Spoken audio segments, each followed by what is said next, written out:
नमस्कार, जोहार झारखंड देख रहे हैं आप और मैं हूं आपके साथ सोनाली सिंह। बुलेटिन की शुरुआत गढ़वा से आ रही एक बड़ी खबर के साथ, जहां नगर उटारी थाना क्षेत्र में डैम में मछली पकड़ने गए 4 युवकों की डूबने से मौत हो गई है। तो गढ़वा से एक बड़ी खबर आपको बता रहे हैं, जहां पर 4 युवकों की डूबने से मौत हो गई। बबनी डैम में मछली पकड़ने ये 4 युवक गए थे और उस दौरान डूबने से इन चारों की मौत हो गई। डैम के फाटक में फंसने से मौत हुई है। आपको बता दें कि नगर उटारी थाना क्षेत्र की ये पूरी घटना है। ग्रामीणों ने 5 लोगों को हालांकि बचा लिया। श्री बंशीधर नगर पंचायत के वार्ड नंबर 5 में नया खाड़ गांव के बबनी डैम में मछली पकड़ने 9 युवक गए थे। इस बीच 4 युवक पानी में जाल लगाने उतरे, लेकिन जब पानी में हलचल बंद हुई तो बाहर खड़े 5 युवकों ने खोजबीन शुरू की, जिसमें 4 युवक डैम के गेट में फंसे मिले और सभी की मौत हो चुकी थी। 4 युवकों की मौत से गांव में मातम का माहौल है। वहीं जानकारी मिलने के बाद मौके पर पहुंची पुलिस ने शव को कब्जे में लेकर छानबीन शुरू कर दी है।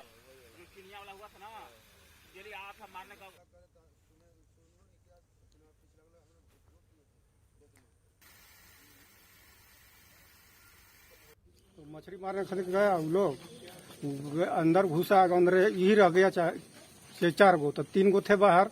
तो वो लोग आधा दूर तक गया। ओकरा बाद में फिर वो लोग के फिर कैसा तल लगा तो वो लोग वहीं से आपस हो गया। आपस होने के बाद में फिर कहे थी गेट की चाबी है, उनको फिर गया तो वो कहा कि हम ऐसे खोलबे नहीं करेंगे, जब तक अभी प्रशासन नहीं हम उनका ऑर्डर देगा तब तक नहीं खोलेंगे। तब ऑर्डर थाना में फोन किए। तो वो कहा कि ठीक है। तो थाना वाला गया तो कह रहा है कि नहीं, हम लोग बस के बात नहीं है, हम नहीं खुलवा नहीं पाएंगे। तो उसके बाद में फिर कहा गढ़वा की का फोन किए, सलाह लिए, तब ऑर्डर दिया कि हाँ खोल दीजिए भाव। तो भाव खुला तो वो लोग जैसे जैसे ढुकल था वैसे वैसे बिगैल तक गया पानी के साथ। तो वो छान के मतलब मौत अंदर ही हो गया। मौत अंदर ही हो गया। और गढ़वा से हमारे सहयोगी चंदन कुमार कश्यप फोन लाइन पर जुड़ गए हैं। चंदन, क्या कुछ जानकारी इस पूरे मामले को लेकर, हादसे की क्या कुछ वजह बताई जा रही है? देखिए, गांव के एक जो लड़के थे, जो 9 लड़के जो दोस्त आपस में थे, उन्होंने आज की तैयारी के बारे में प्लान बनाया था कि वो मछली मारकर वो घर लेके आएंगे। उसी प्लान के तहत वे लोग मछली पकड़ने के लिए वो डैम के पास गए हुए थे। 4 युवक जो थे वो डैम के अंदर घुस गए जाल लगाने के लिए। जाल तो ऊपर से लग गया, लेकिन नीचे का जब जो जाल फंसा जाता है, उसी जाल को फंसाने के लिए जब वो नीचे पानी में डूबे तो फिर वो वापस बाहर नहीं निकल सके, क्योंकि वो वहां पर तेज धार था। वो बह कर सीधे फाटक में जाकर फंस गए। और जिसके बाद उन लोगों की दम घुटने से वहीं पर पानी से दम घुटने से वहीं पर उनकी मौत हो गई। जब इसकी जानकारी, जब वहाँ जो स्थानीय जो दोस्त लोग थे उनके, जब उनको पानी में हलचल कुछ नहीं दिखा तो उन्हें कुछ अंदेशा हुआ।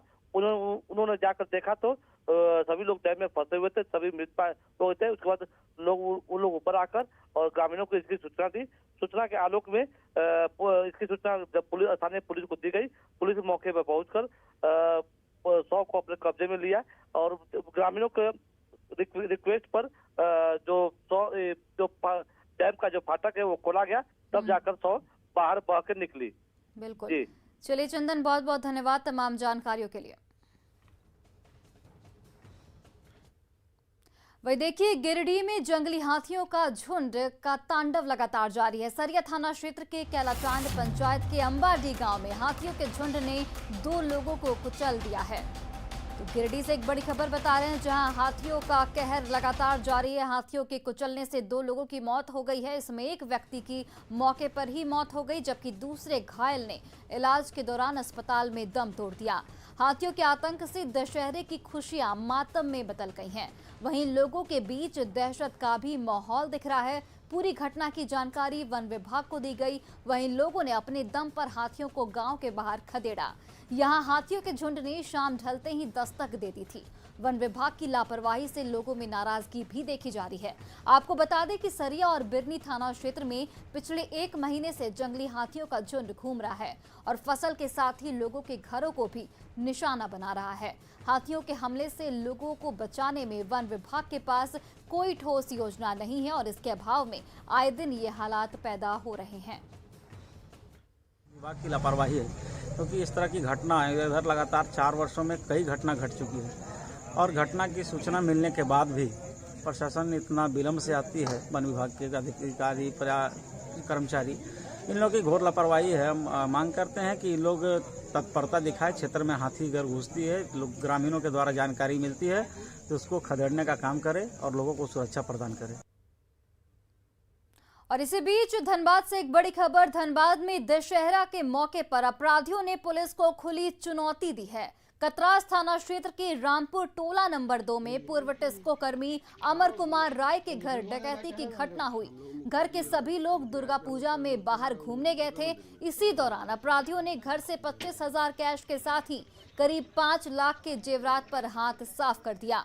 बाहर से घर आने पर लोगों को इस घटना का पता चला। कतरास पुलिस इस पूरे मामले की छानबीन में जुट गई है, लेकिन अब तक अपराधियों का सुराग नहीं लग पाया है।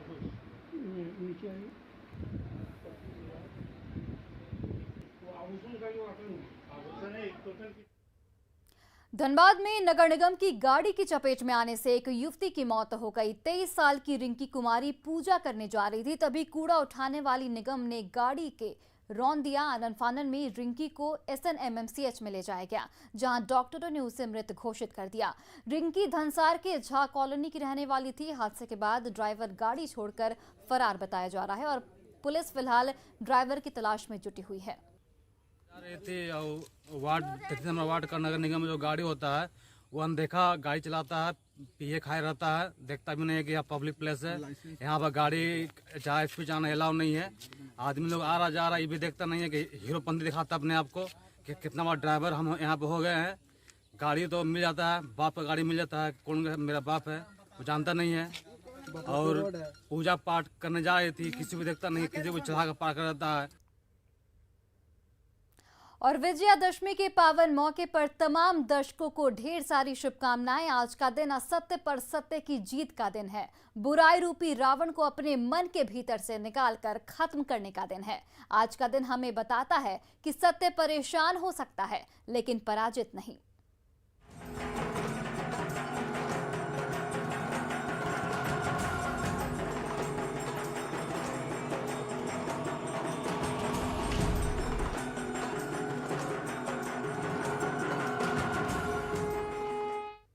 आज बुराई पर अच्छाई की जीत का दिन है। आज ही के दिन भगवान श्री राम ने रावण का वध किया था। इस दिन को हम असत्य पर सत्य की जीत के प्रतीक के रूप में मनाते हैं। रावण के 10 सिर बुराइयों के प्रतीक हैं और आज के दिन इन्हीं बुराइयों से खुद को अलग किया जाता है। रावण के 10 सिर जो बुराइयों के प्रतीक हैं वो क्या है, चलिए आपको ये बताते हैं। काम, क्रोध, लोभ, मोह, गौरव, ईर्ष्या, मन, ज्ञान, चित्त और अहंकार।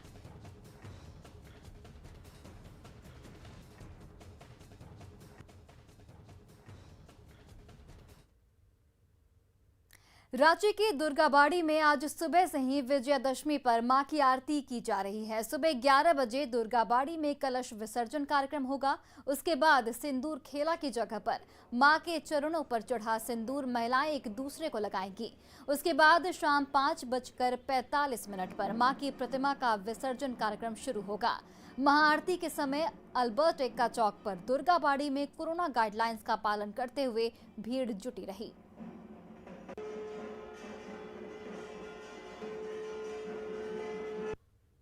सबसे इम्पोर्टेंट कार्यक्रम रहता है दुर्गाबाड़ी का, उसे कहा जाता है सिंदूर खेला। वो हम लोग इस प्रकार का अरेंजमेंट किए हैं कि जो भक्त अपना नाम या गोत्र के साथ पूजा चढ़ाएंगे उसके बाद उनको एक टोकन दिया जाएगा। वो टोकन रिटर्न लाने के बाद माँ का चढ़ाए हुआ सिंदूर तथा विजया का जो 1 रुपया का सिक्का सिंदूर लगा हुआ वो दोनों इनको मिल जाएगा।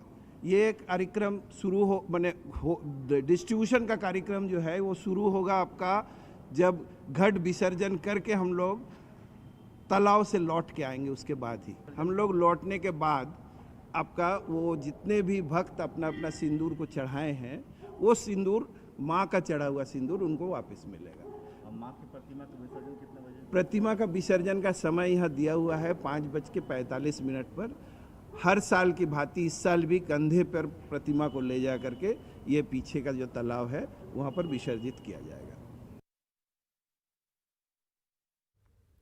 विजयादशमी के दिन सुबह से ही रांची के दुर्गाबाड़ी में आरती की जा रही है और आरती के बाद यहाँ से एक कलश यात्रा निकाली जाएगी।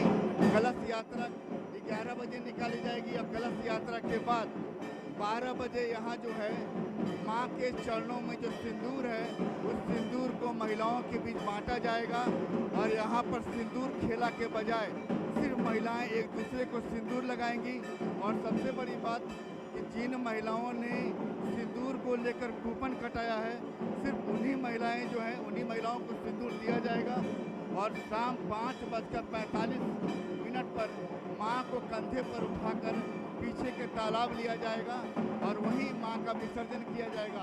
आप देख रहे हैं कि आरती के समय काफ़ी संख्या में महिलाएं यहाँ पर उमड़ी हैं और इसके आरती के बाद ही यहाँ पर जो कलश विसर्जन का कार्यक्रम शुरू होगा और कार्यक्रम के बाद जो है यहाँ पर आज मां को विदाई दी जाएगी।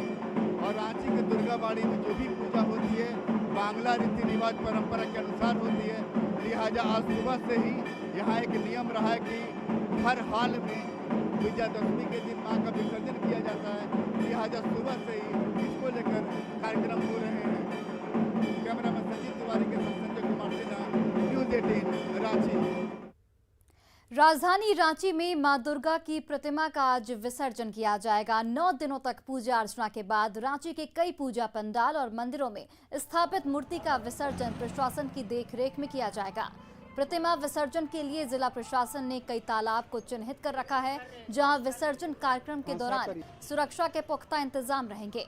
वहीं एनडीआरएफ की टीम भी किसी भी आपात स्थिति के लिए तैनात रहेगी। और देखिए रांची में दुर्गा प्रतिमा विसर्जन की तैयारियां किस तरह की गई हैं, इस बारे में अधिक जानकारी के लिए हम सीधे आपको लिए चलते हैं रांची, जहां हमारे सहयोगी अविनाश कुमार मौजूद हैं। अविनाश, इस वक्त आप किस तरीके की तस्वीरें देख पा रहे हैं मूर्ति विसर्जन को लेकर? क्या कुछ तैयारियां प्रशासन के द्वारा, श्रद्धालुओं के द्वारा और जो प्रबंधन समिति है उसके द्वारा? देखिए, इस वक्त मैं राजधानी रांची के बड़ा तालाब इलाके में हूँ और बड़ा तालाब में सबसे ज़्यादा अगर हम कहें जो पूजा समितियाँ हैं या जो दुर्गा पूजा जहाँ पर होते हैं मंदिर हैं, वहाँ से मूर्ति विसर्जन सबसे ज़्यादा यहीं लोग आकर करते हैं। बड़ा आप कहें कि एरिया है, नाम भी बड़ा तालाब है। जो इस वक्त आप तस्वीरों के माध्यम से देख रहे हैं, ये विसर्जन का दौर शुरू हो चुका है। हालांकि जो पारंपरिक तरीके से, खासकर अगर हम वैसे दुर्गा मंदिरों की बात करें जहां विजयदशमी के दिन ही मूर्ति विसर्जन की परंपरा रही है, वो आज जरूर मूर्ति का विसर्जन करेंगे, वहां मूर्ति का विसर्जन किया जाएगा। कुछ पंडालों के बारे में यह भी जानकारी आ रही है कि आज वो विसर्जन नहीं करेंगे, कल वो करेंगे। लेकिन ये जो बड़ा तालाब का जो इलाका है, यहाँ तैयारियां चल रही हैं। लगातार साफ सफाई के लिहाज से अगर हम बात करें, वो पूरी तरह से आपको जो घाट हैं वो आपको क्लीन दिखेंगे। जो जिला प्रशासन के तरफ से जो दावे किए जा रहे थे उसके हिसाब से जरूर ये तस्वीर आप कह सकते हैं कि थोड़े संतोषजनक है। हालांकि जो एनडीआरएफ की टीम को लेकर जो बातें हो रही थी, फिलहाल यहाँ अभी एनडीआरएफ की टीम नहीं दिख रही है, क्योंकि मूर्ति विसर्जन का जो समय होता है वो भी 4 बजे के बाद से शुरू होता है।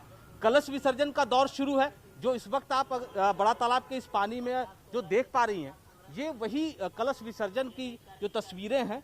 लोग पानी में आकर ही जो पूजा अर्चना 9 दिनों तक जो होती है नवरात्र में।